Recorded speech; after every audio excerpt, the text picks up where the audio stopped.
Today we're talking about the qualified business income deduction, also known as the QBI deduction or the Section 199A deduction. And today we're going to walk through that deduction because there's a lot of confusion. There's a lot of misunderstanding about what this deduction even is and how do you get it and where do you report it and all those different things. So we want to kind of dig into those details and let you know what you need to know as a small business owner about the QBI deduction. Now, first off, this is a deduction that came from the Tax Cuts and Jobs Act. So that was back in 2017, 2018 when that was implemented. And that's where this deduction came from. And essentially, the general rule of this deduction is that you can deduct up to 20% of qualified business income from your taxable income. Now, that's the general rule. And that's what we're going to get into in a little bit of details. That the general rule is very straightforward, very easy to understand. But as you hit certain income limitations, as you hit certain types of businesses, this deduction can get very complicated very quickly. And so what we want to do is kind of let you know high level what the general rules are, what the limitations are, what that calculation looks like in all those different scenarios. And then we're going to talk about kind of going through some examples of those. So generally, what qualifies as eligible for Section 199A QBI deduction, what qualifies as eligible income for that is going to be business income. So regular business type income that you're involved in. Now, this is not going to include C Corps. So if your business is organized as a C Corp, does not qualify for the QBI deduction. Instead, you got, as part of the same Tax Cuts and Jobs Act, you got a reduction in the corporate income tax rate down to 21%. So you got a little bit of a benefit for C Corps, but C Corps do not qualify for the qualified business income. But if you have sole proprietorship income, LLC income, S corporation income, partnership income, those are all the types of income that would qualify or be eligible for the QBI deduction. And remember, generally speaking, the QBI deduction is you deduct up to 20% of your qualified business income from your taxable income. So let's say your taxable income is $100,000. You have business income of $10,000. This is an easy example. 20% of that is $2,000. And so now your taxable income, you take taxable income of $100,000, you reduce it by that $2,000 for the QBI deduction, and now you're only paying taxes on $98,000 of income. So that's kind of the general rule.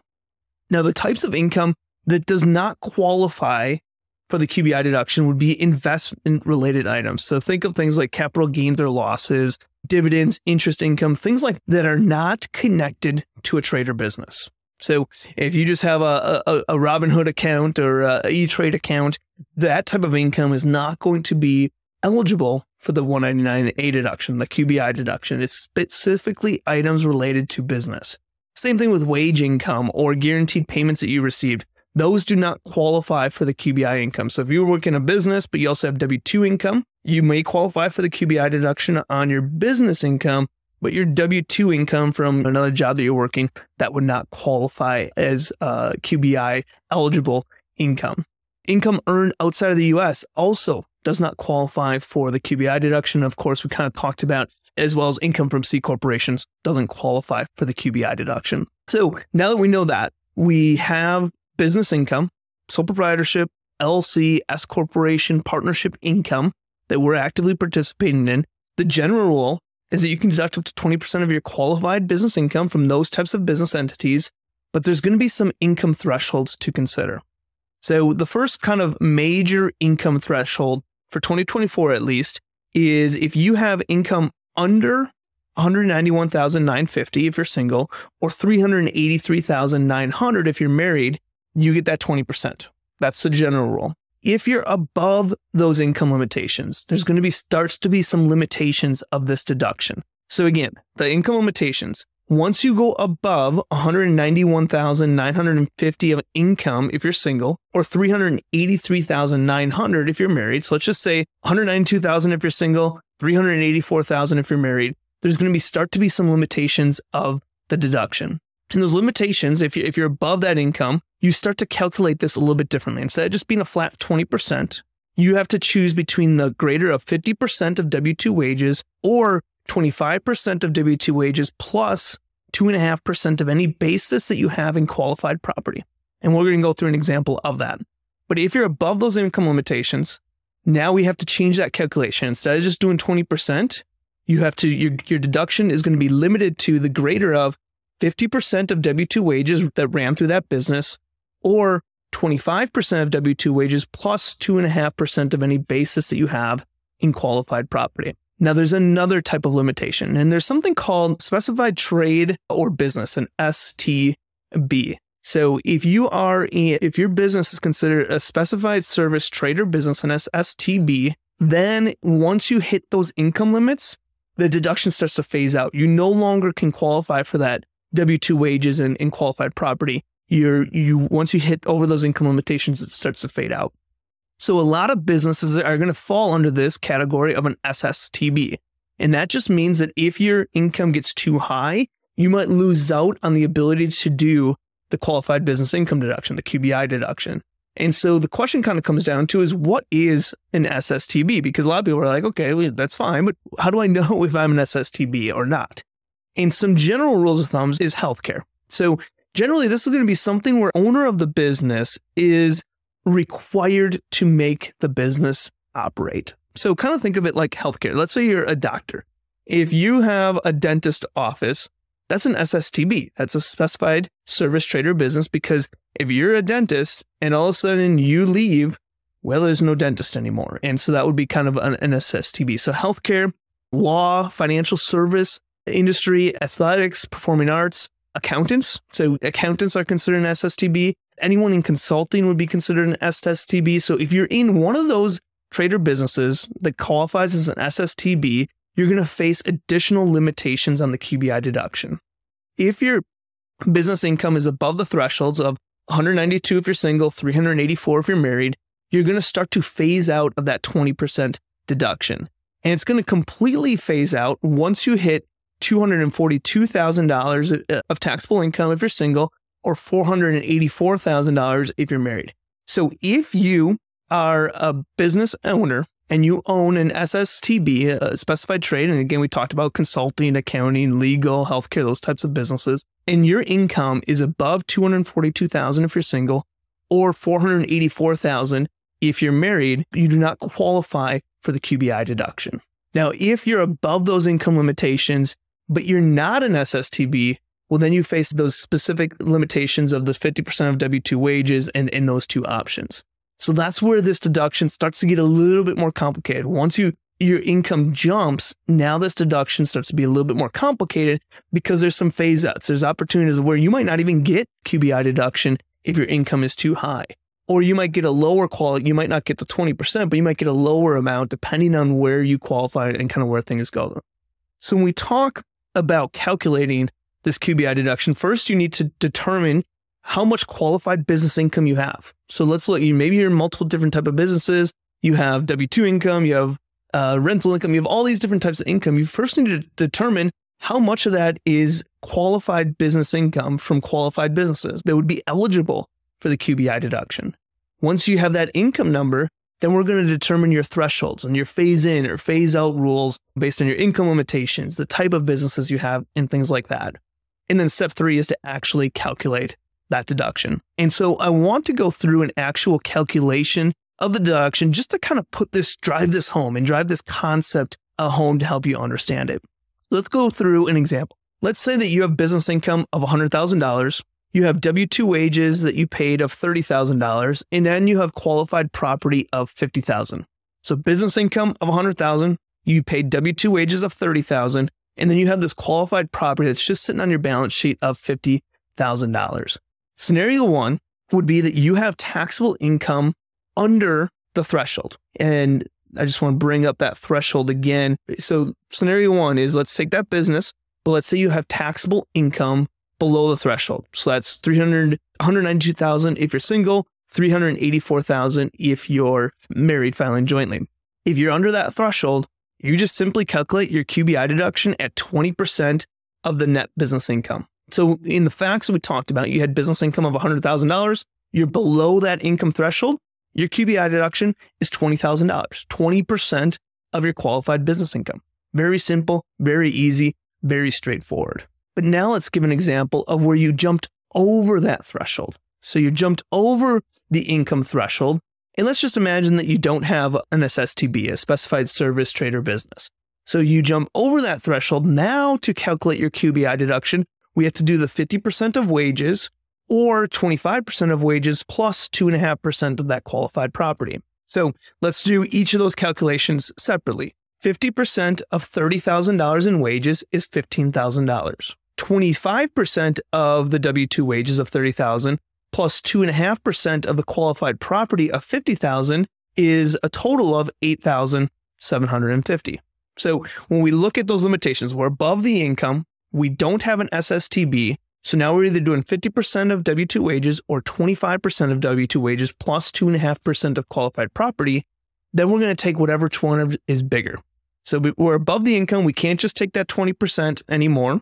Now we have to do this second calculation, and then we take whatever number is bigger.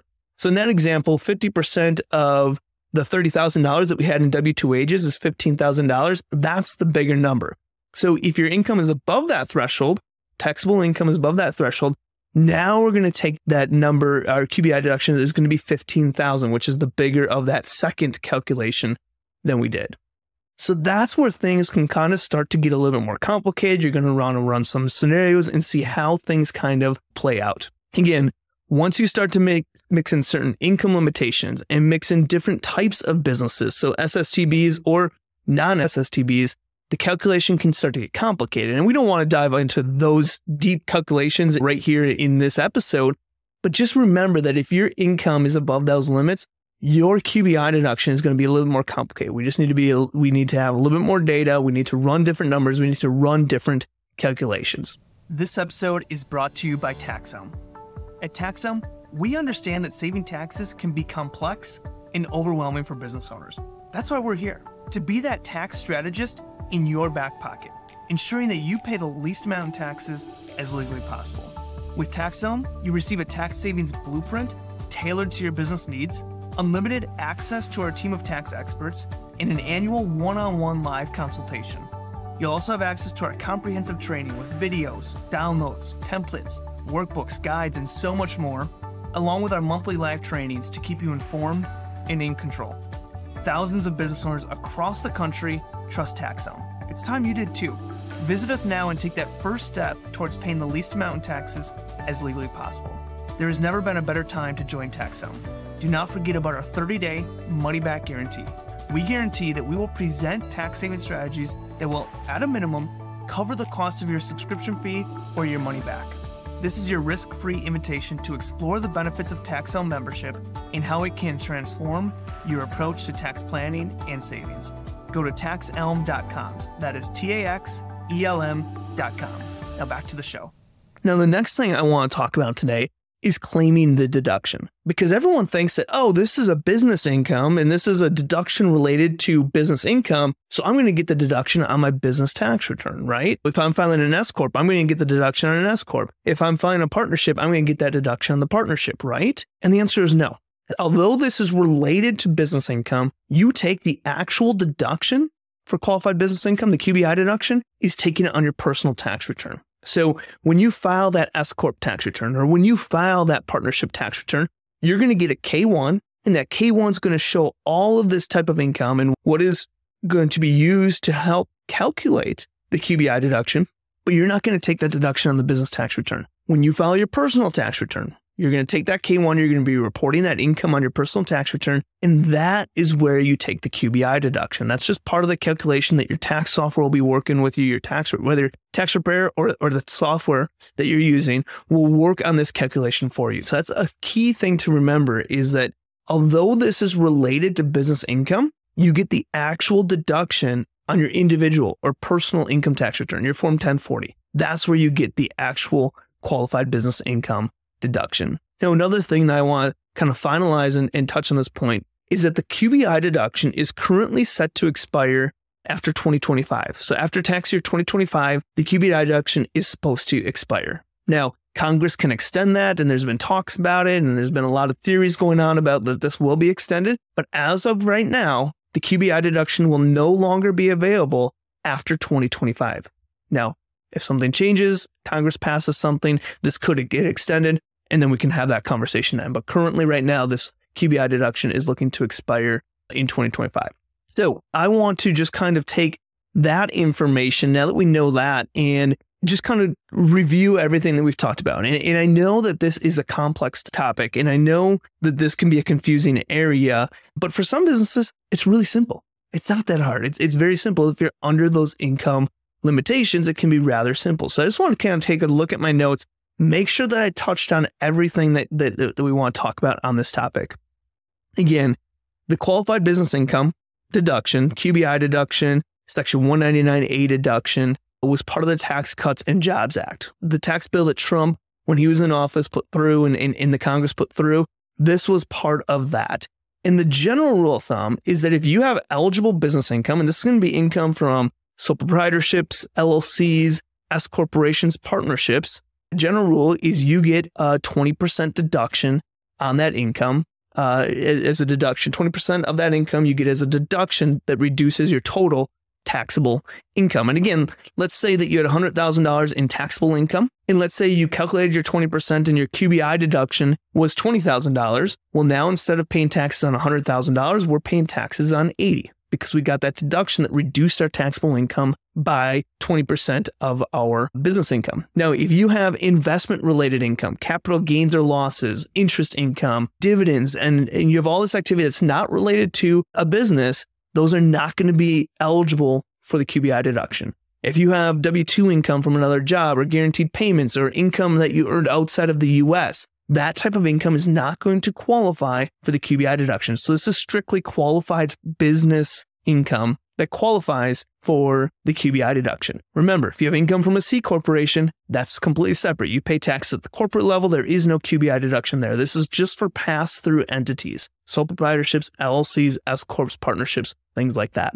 So when we go to calculate the QBI deduction, remember, the general rule is you get a deduction of 20% of qualified business income that can be used to offset your taxable income. But there are some thresholds to consider. In 2024, if you're single and your income is above $192,000 roughly, or you're married and your income's above $384,000, there's going to start to be some limitations on this deduction. Basically, if you're under those numbers, 192 single, under 384 married, it's 20% of your qualified business income. That's your deduction. If you're over those numbers, now we have to look at a different calculation. We need to look at the greater of 50% of W-2 wages paid, or 25% of W-2 wages paid plus 2.5% of any kind of basis you have in qualified property. Now, again, if you're over those income limitations, 192 single, 384 married, there's going to be another limitation, and that's the specified service trade or business. So think of those of you that have businesses in healthcare, law, financial services, athletics, performing arts, consulting, accounting. If your business is in that threshold, if you jump above that threshold, you're going to start to phase out of this deduction. And once you hit income of $242,000 if you're single, or $484,000 if you're married, you're going to completely lose out on the qualified business income deduction. So let's say you are a business owner and you have taxable income of $500,000. You're above that complete phase out limit, you get no QBI deduction if you are operating a business that's an SSTB, a specified service trade or business. So if you're above that final phase out, you get no QBI deduction. If you're above the threshold but below the final phase out, then you're going to get a limited QBI deduction. So when we talk about calculating this QBI deduction, first we need to determine the total qualified business income that we have from qualified businesses. Then we need to determine, are we in the threshold or not? If we are we in SSTB or not? And then we also need to determine, how are we calculating this? If we're not an SSTB, are we using those other 50% of W-2 wages? Once we have that kind of calculation or idea in our mind, then we can go ahead and calculate the deduction. So we went through kind of an easy example. Let's say you had business income of $100,000, W-2 wages paid of $30,000, and qualified property of $50,000. If your taxable income is below those thresholds that we talked about, which is $192,000 if you're single, $384,000 if you're married, if your income's below those numbers, you simply calculate the deduction at 20% of the net business income, and that's going to give you that QBI deduction. So in that example, if we had net business income of $100,000, we're under the taxable income threshold, our QBI deduction is $20,000.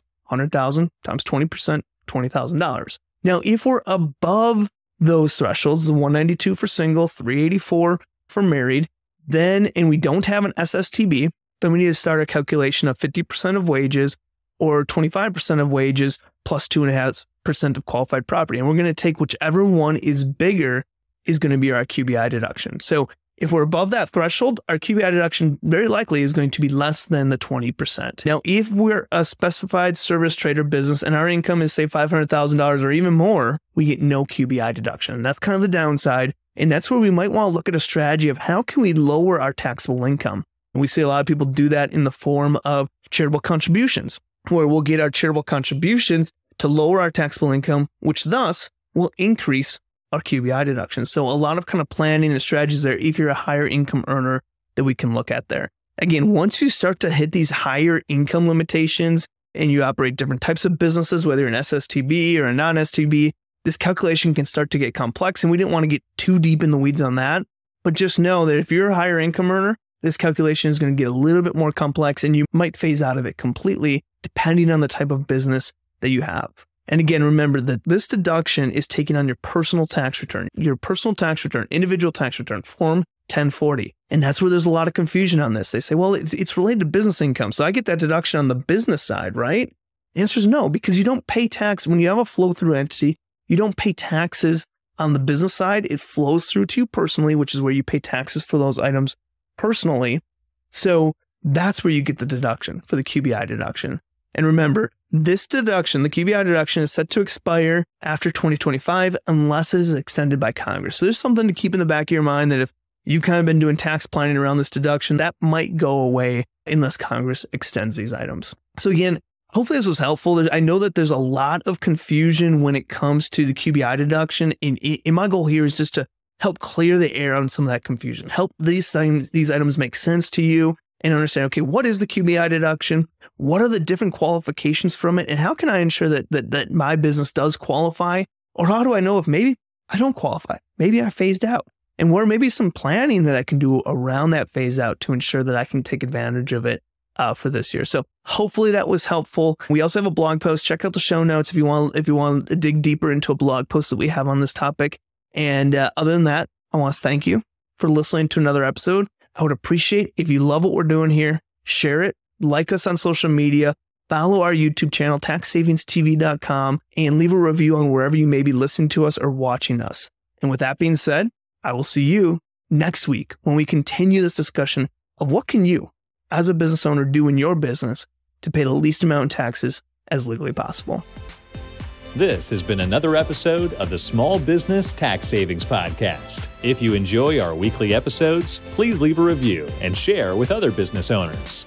You can find previous episodes and more information at www.taxsavingspodcast.com. Thanks for listening and have a great day.